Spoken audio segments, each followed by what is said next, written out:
आज Doubtnut app download करें। Doubtnut पर अपने सभी गणित, रसायन विज्ञान, भौतिक विज्ञान और जीव विज्ञान के डाउट्स का करो सफाया। बस प्रश्न की फोटो खींचो, एक ही प्रश्न को क्रॉप करो और तुरंत वीडियो सोल्यूशन पाओ। अभी डाउनलोड करें। नमस्कार दोस्तों, दिया गया प्रश्न है दो समकेंद्री वृत्ताकार कुंडलियां x और y जिनकी त्रिज्या क्रमशः 16 सेंटीमीटर एवं 10 सेंटीमीटर है, उत्तर दक्षिण दिशा में समान ऊर्ध्वाधर तल में स्थित है। कुंडली x में 20 फेरे है और इसमें से 16 एम्पियर की विद्युत धारा प्रवाहित हो रही है, जबकि कुंडली y में 25 फेरे है और इसमें 18 एम्पियर की विद्युत धारा प्रवाहित हो रही है। पश्चिम की ओर मुख करके खड़ा एक प्रेक्षक देखता है कि x में धारा वामावर्त है जबकि y में दक्षिणावर्त। तो कुंडलियों के केंद्र पर उनमें प्रवाहित विद्युत धाराओं के कारण उत्पन्न कुल चुंबकीय क्षेत्र का परिमाण एवं दिशा ज्ञात कीजिए। प्रश्न के अनुसार दो समकेंद्रिक कुंडलियां x और y है, ठीक है। यह कुंडली x और यह जो कुंडली है वह y है। पहली कुंडली और दूसरी कुंडली में फेरों की संख्या तथा त्रिज्या क्रमशः हमें दी गई है प्रश्न में। अब कहा है कि कोई प्रेक्षक है जो पश्चिम की तरफ क्या कर रहा है, मुख करके खड़ा हुआ है और वह देख रहा है कि यहाँ पर जो x वाली कुंडली है उसमें प्रवाहित धारा की दिशा वामावर्त। इसका मतलब क्या होता है, घड़ी की सुई की विपरीत दिशा, जबकि y वाली कुंडली में दक्षिणावर्त। इसका मतलब यह होता है घड़ी की सुई की दिशा में। तो क्या करेंगे, चुंबकीय क्षेत्र किसके कारण, x कुंडली में प्रवाहित धारा के कारण केंद्र पर उत्पन्न चुंबकीय क्षेत्र तथा y के कारण उत्पन्न केंद्र पर चुंबकीय क्षेत्र की गणना करने के पश्चात हम क्या करेंगे, परिणामी चुंबकीय क्षेत्र निकालेंगे। और इसी कारण पहले x के कारण केंद्र पर परिणामी चुंबकीय क्षेत्र की दिशा और फिर y के कारण जो केंद्र पर परिणामी चुंबकीय क्षेत्र की दिशा है उसको निकाल लेंगे। और उसके पश्चात हम क्या करेंगे कि इन दोनों के कारण जो परिणामी क्षेत्र की दिशा होगी उसे प्राप्त कर लेंगे। तो इस प्रकार से इस प्रश्न को हल किया जाएगा। तो प्रश्न के अनुसार सबसे पहले हम लोग बात करते हैं इसकी x कुंडली की। तो जो कुंडली x है इसके लिए त्रिज्या का मान अर्थात r1 दिया गया है 16 सेंटीमीटर, मतलब सेंटीमीटर को हम लोग मीटर में बदल देंगे तो वो कितना हो जाएगा 10 की घात ऋण 2 मीटर के बराबर। फिर हमें कहा गया है इसमें फेरों की संख्या अर्थात n1 मान लेते हैं फेरों की संख्या, वो कितनी हो जाएगी 20। इसके पश्चात कहा गया है कि इसमें जो धारा प्रवाहित हो रही है अर्थात i1 का मान 16 एम्पियर दिया गया है। और अब हमें क्या करना है, चुंबकीय क्षेत्र ज्ञात करना है। तो हम लोग जानते हैं कि केंद्र पर जो चुंबकीय क्षेत्र उत्पन्न होगा अगर वह x कुंडली के कारण है तो उसे b1 मान लेते हैं।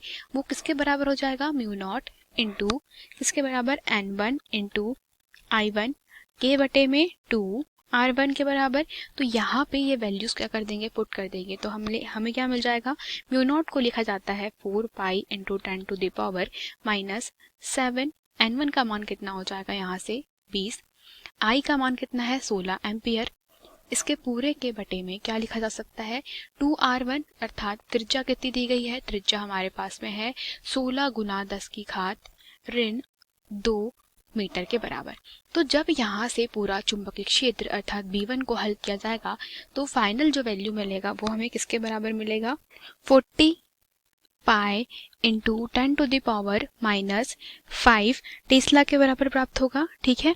इसे समीकरण क्रमांक 1 नाम देते हैं। अब दूसरी जो कुंडली है अर्थात कुंडली y के कारण केंद्र पर उत्पन्न चुंबकीय क्षेत्र यदि b2 मान लिया जाए तो ठीक है, तो y कुंडली के कारण, तो इस स्थिति में क्या हो जाएगा, जो कुंडली y है उसके कारण चुंबकीय क्षेत्र अर्थात B2 बराबर से म्यू नॉट इंटू N2I2 के पटे में क्या हो जाएगा 2R2, जहाँ पे हमें म्यू नॉट कितना लिखना पड़ेगा 4 pi into 10 to the power -7 into N2 का वैल्यू जो है प्रश्न में कितना दिया गया है, इसमें फेरों की संख्या जो है वो कितनी है 25 है और धारा 18 एम्पियर है। तो हम लोग लिख सकते हैं इसको 25 फेरों की संख्या और 18 क्या है धारा का मान।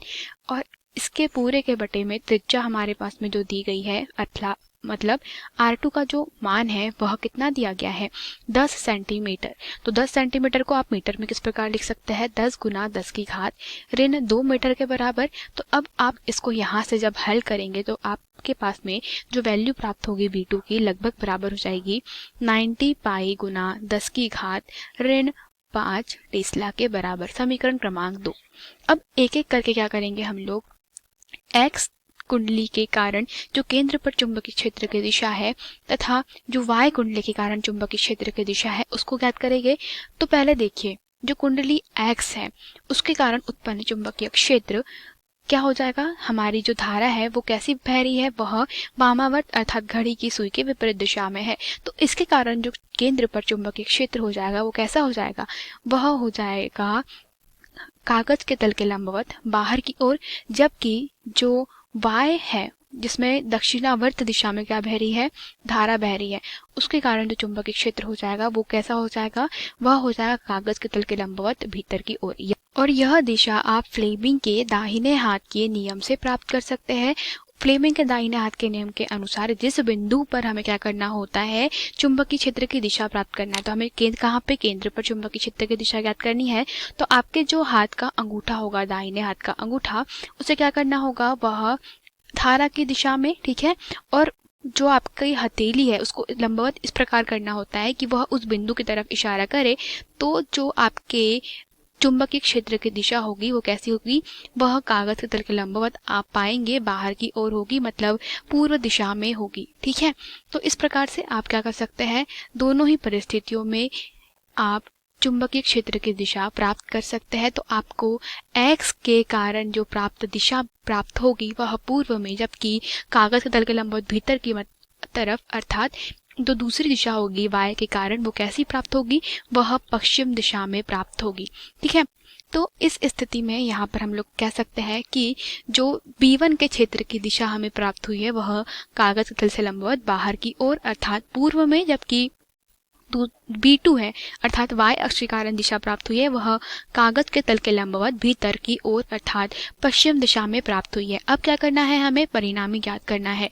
तो हमारे पास में समीकरण क्रमांक 1 और समीकरण क्रमांक 2 को देखिए।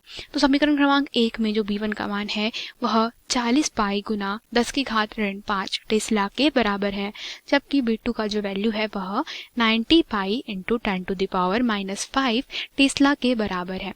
अब यहाँ पे आप देखें तो दोनों में कंपैरिजन करने के बाद में पता चल रहा है कि B2 का मान B1 से ज्यादा है, ठीक है। तो हम लोग लिख सकते हैं यहाँ पे, चूंकि जो B2 की वैल्यू है वो कैसी है, B1 से बड़ी है, इसीलिए जो परिणामी मिलेगी, ठीक है, तो परिणामी हमें किस प्रकार मिलेगी, वो B हो जाएगी, ठीक है। और चूंकि इन दोनों ही समकेंद्री कुंडलियों में धारा की दिशा परस्पर विपरीत दिशा में है, इसके कारण हम लोग कह सकते हैं कि चुंबकीय क्षेत्र की परिणामी दिशा परस्पर विपरीत दिशा में प्राप्त हो रही है। अतः यहाँ पर परिणामी कैसे मिलेगा, हमें B2 माइनस B1 से प्राप्त हो जाएगा। तो यहाँ पे B2 का जो वैल्यू है वो कितना प्राप्त हुआ है, 90 pi into 10 to the power -5, minus में B1 कितना है 40 pi into 10 to the power -5। तो यहाँ से आप हल करेंगे तो आपके पास में जो परिणामी चुंबकीय क्षेत्र मिलेगा वो कितना प्राप्त हो जाएगा, 50 पाई गुना 10 की घात ऋण 5, या आप इसको हल करें आगे, पाई का मान 3.14 रखने पर आपके पास में जो फाइनल वैल्यू प्राप्त होगी वो प्राप्त होगी लगभग 15.7 गुना 10 की घात ऋण 4 टेस्ला के बराबर। तो हम लोग इसको क्या लिख सकते हैं, इसे लिखा जा सकता है 1.6 गुना 10 की घात ऋण 3 टेस्ला के बराबर।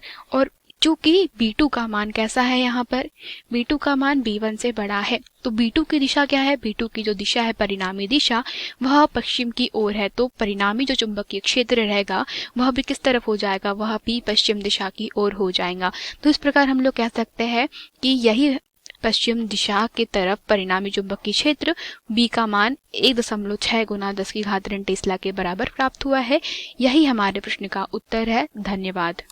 कक्षा 6 से 12वीं से लेकर नीट, IIT, JEE वो एडवांस के लेवल तक 1 करोड़ से ज्यादा छात्रों का भरोसा। आज ही डाउनलोड करें डाउटनेट ऐप या व्हाट्सएप करें अपने सारे डाउट्स 8400 400 400 पर।